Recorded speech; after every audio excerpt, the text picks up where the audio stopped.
Praise the Lord church. Praise the Lord. हम खुदावंद के ज़िंदगी बख्श कलाम में से देखेंगे ज़बूर 15 उसकी 1 से लेकर 5 आयत तक। ए खुदावंद, तेरे खैमा में कौन रहेगा? तेरे कोहे मुक़द्दस पर कौन सुकूनत करेगा?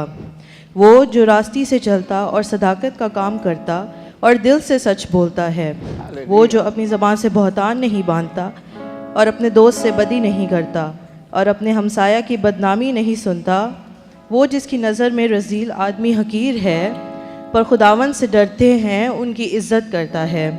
वो जो कसम खाकर बदलता नहीं, ख्वाह नुकसान ही उठाए, वो जो अपना रुपया सूद पर नहीं देता और बेगुनाह के ख़िलाफ़ रिश्वत नहीं लेता, ऐसे काम करने वाला आदमी कभी जुम्बश ना खाएगा।